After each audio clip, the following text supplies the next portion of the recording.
In this section, I want to be clear about what exactly we're talking about when we're talking about mitigation, adaptation, and risk related to climate change, human security, and conflict. And it connects to the overall thrust in what we're trying to do in political science more generally. As I mentioned in the beginning of this class, there are a lot of ways of trying to explain the different types of research that people do. My way at trying to understand is kind of connected with um, the description and explanation of political outcomes that I care about, and the focus kind of from a more concrete to a more abstract level. I kind of think of it like that Methuselah, the oldest tree in the world, which is a bristlecone pine in California, that you have these roots and foundations in thick description of what actually happened, right? How do we keep a record and an understanding of the important political events of our day or previous days, and then we try to explain why those events unfolded the way that they did theoretically, so that by understanding those causes we can generate policy to make more effective, whether cost wise or in human life or in time, responses to those challenges, and then eventually the knowledge to be able to predict what's likely to happen going forward. In certain areas of political science, prediction is much more prevalent. I think about election outcomes, trying to um, underscore the importance of Anthony Green as an Australian national treasure, or in Nate Silver and others trying to predict election outcomes in the U.S.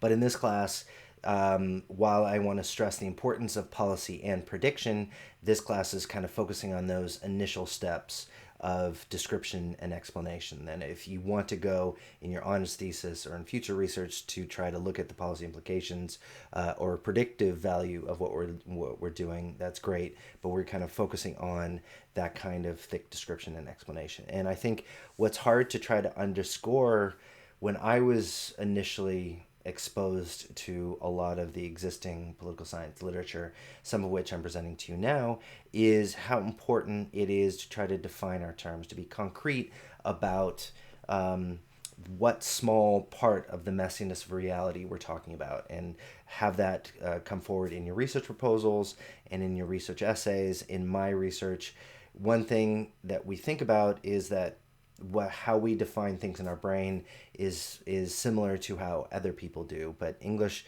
is an inexact science. That's why I spent time with the Collier and Hoffler um, mathematical model for the economic causes of conflict, because it's a way to try to minimize the chance of being misunderstood by using numbers and math. But even when we're trying to use numbers and math, what's important is the underlying theoretical motivations we're trying to turn on it, because even the things that you might see or are as presented as the underlying fundamental truth, it depends on those underlying assumptions. And I'm trying to get us to recognize, question, and refine our understanding of what the assumptions are for what we read in this class. And just this is a beautiful photo of bristlecone pine, right? The oldest, arguably the oldest living thing in the world.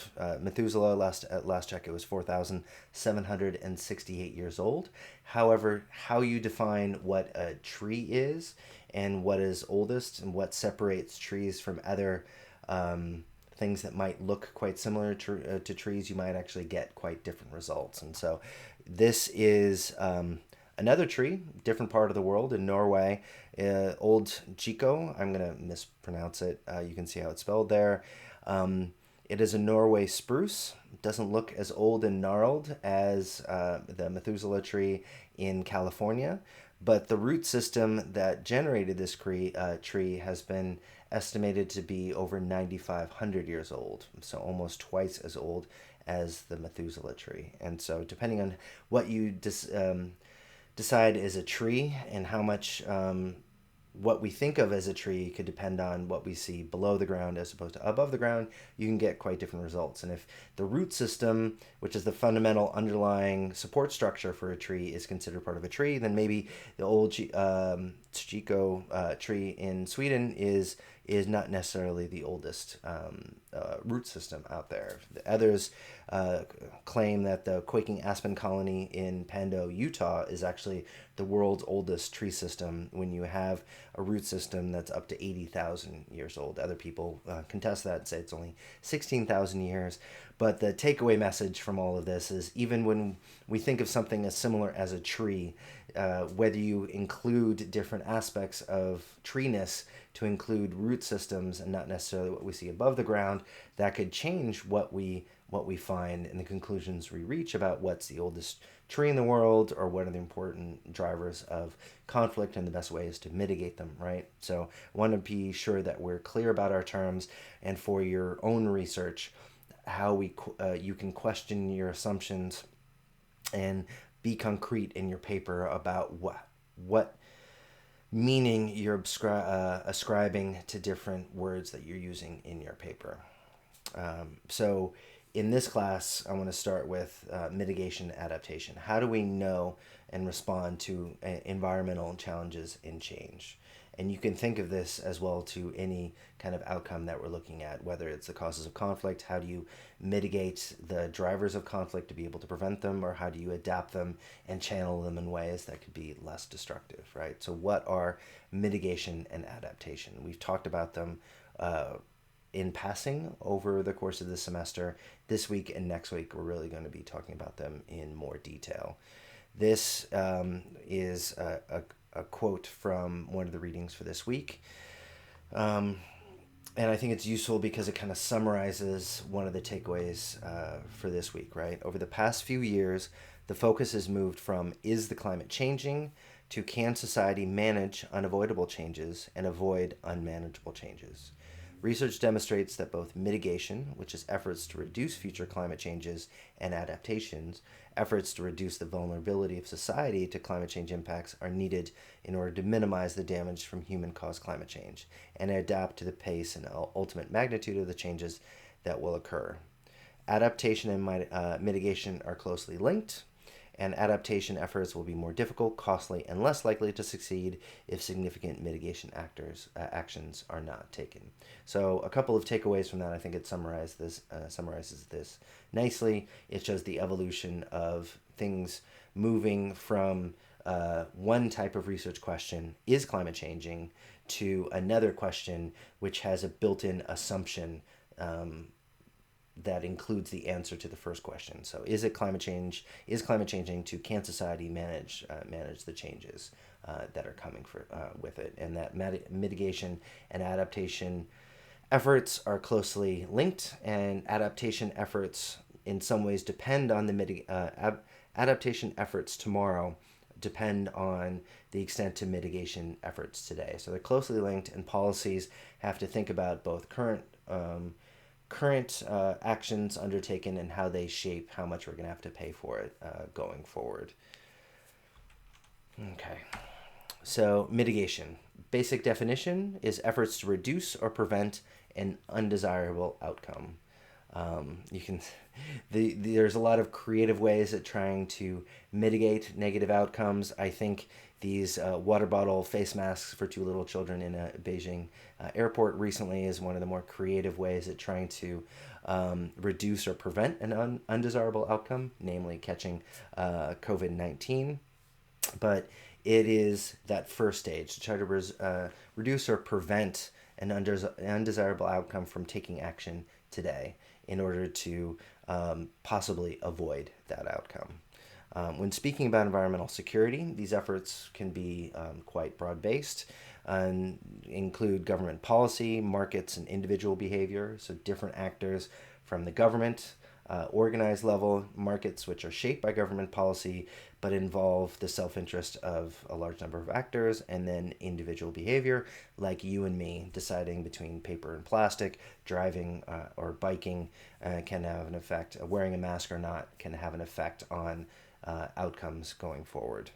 to encourage new technologies, improve older technologies to prevent environmentally detrimental effects on human behavior. So you can think of a lot of different examples, hopefully for your papers. One of the implications from your arguments, if you're not looking at mitigating or adapting to outcomes, is what effect the answer that you put forward to your question has on mitigating or adapting to these different outcomes. Two examples that I think are relevant here that I'm going to be talking about: reducing waste and inefficiency in agricultural production. Not necessarily a particular glamorous way of trying to prevent climate change, not as fun as buying a Tesla, but just reducing waste and inefficiency in that agricultural production process that we all depend on can reduce the effects of our agricultural production. 50% of food produced is lost and not consumed.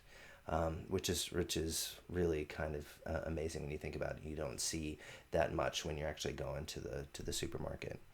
Reducing dependency on non-renewable resources in energy and transport can help by shifting to renewable resources. Right, this is Elon Musk's major kind of push, that if you shift away in your energy requirements from non-renewable resources like coal or wood or fossil fuels to renewable energy, sun, wind, that could mitigate the effects of climate change by reducing the amount of carbon dioxide that is emitted into the atmosphere.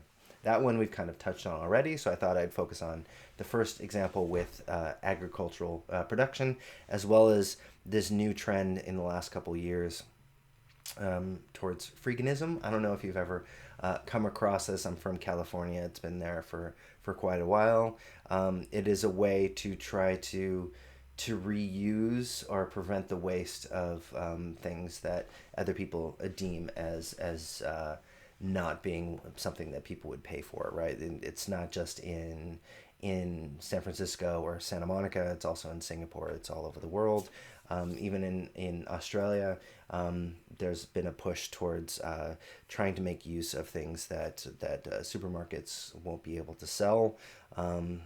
There's a lot of really interesting. You can waste a lot of time on YouTube looking at friggin' videos on YouTube, and it really is striking in the Western developed democracies like Australia and the United States how much actually goes to waste because of consumer behavior, the cost of labor and transport that can just not be worth moving things around or trying to sell it.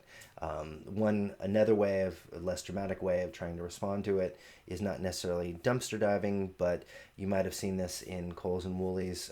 There's sections for ugly fruit and vegetables that the things that you want to cook with. A carrot is a carrot if you're going to go ahead and chop it up and make a soup or a stir fry or something with it. And by trying to use produce that would have been previously thrown away, that is a way to try to mitigate the effects of agricultural production byproducts by minimizing waste, right?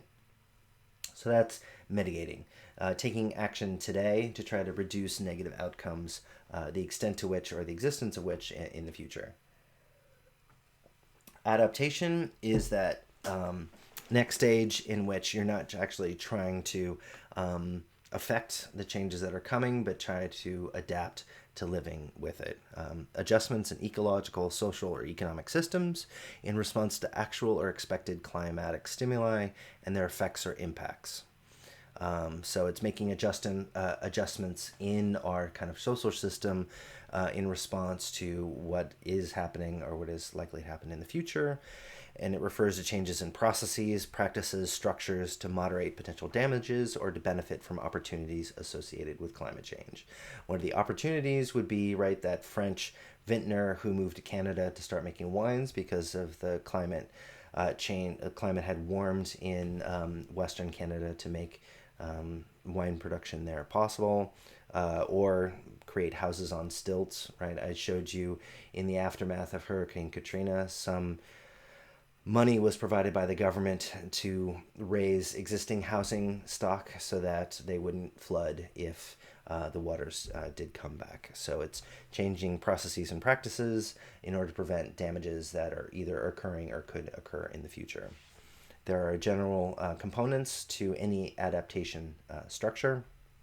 You have to observe, right? That description aspect, you have to start by trying to understand what's actually going on, assess what the impacts and vulnerability are for your outcome to your interested population, plan what you're going to do, implement it, and then monitor and evaluate what you're actually doing. So it's kind of a life cycle of adaptation. You first understand what's going on, what's likely to happen, what's likely to be effective, do it, monitor it, and then make adjustments as you move forward, right? So it's an ongoing thing. Often you have discrete projects that you're going to look at, but it's an ongoing process, right? So that's a difference between mitigation and adaptation. Mitigation is trying to prevent something from happening that you don't want to happen. Adapting is just saying, okay, it's going to happen. How do we learn to live with it, and what policies can we institute in order to try to adjust to it? The UN has its own cycle for trying to create a climate change adaptation regime that follows a similar kind of path.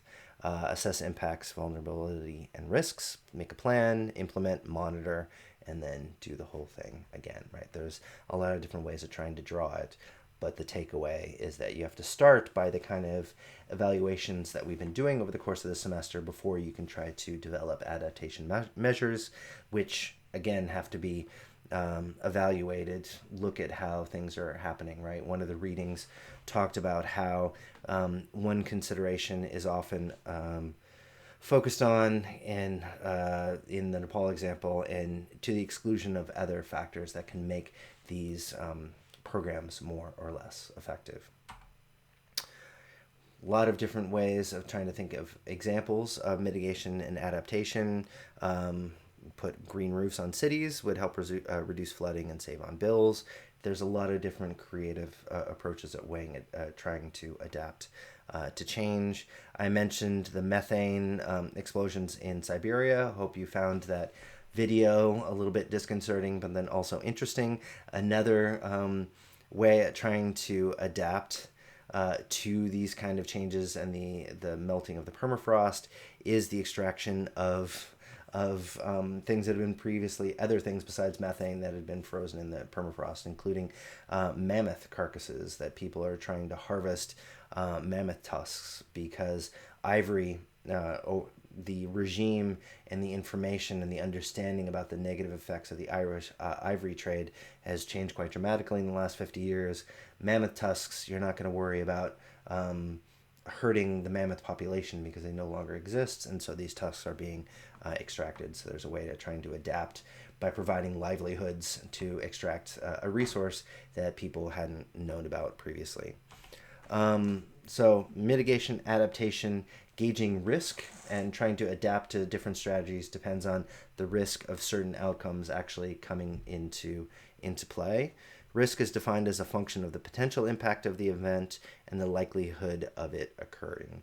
So you can think of that also in kind of a mathematical formula in which you have the impact, the cost C, right? The cost of falling off that building would be quite high, and the probability, you times that by the probability of that happening. That probability, a lot of it can go into it, how windy it is, how experienced you are as a Moscow teenager in climbing high rises, and the quality of shoes and life support stuff would come into play, right? So risk is a function of the cost of something happening and the probability of it actually happening, right? The impact of the event and the probability of that event happening.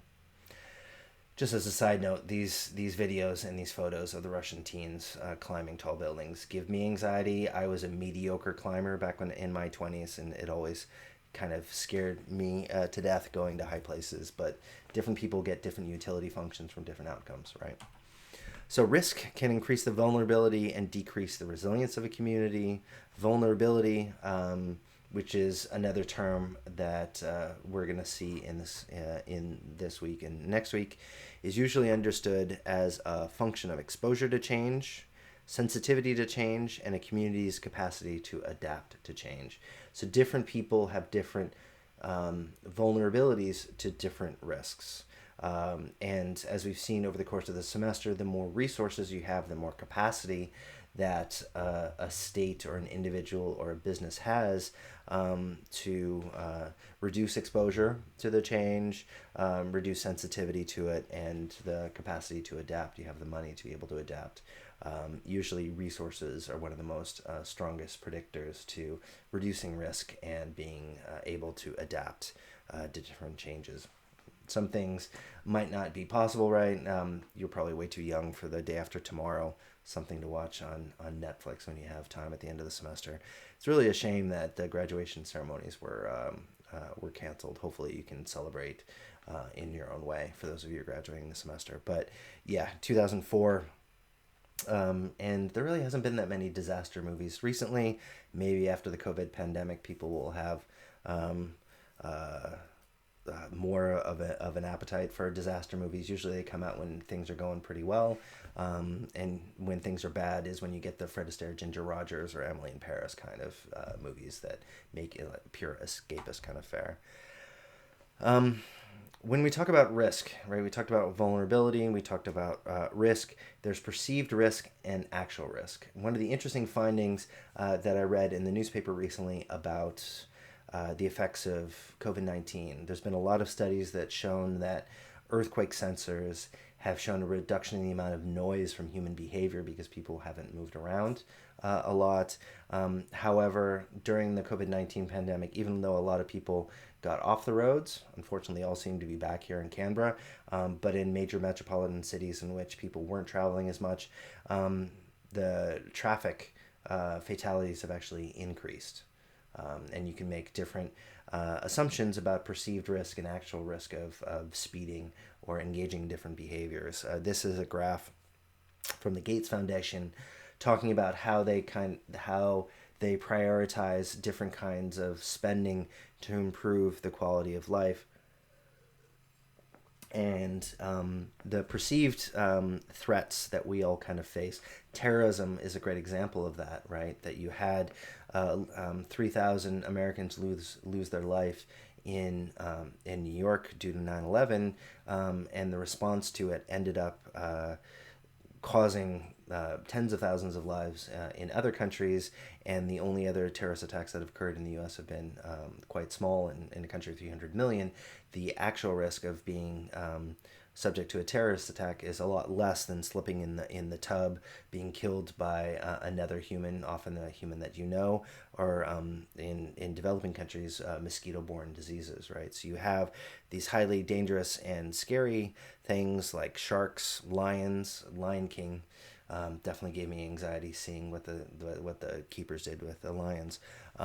But tapeworms killed a lot more people than lions. And I have a friend who's an academic at the University of Sydney who looks at the politics of shark attacks, so that these things can be highly emotional and visceral to us, but the likelihood of any of us suffering from that is a lot less than getting in one of those traffic accidents that we talked about.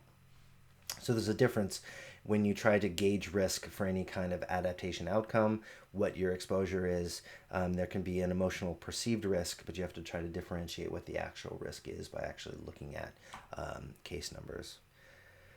Who matters at trying to use and implement these policies of mitigation and adaptation?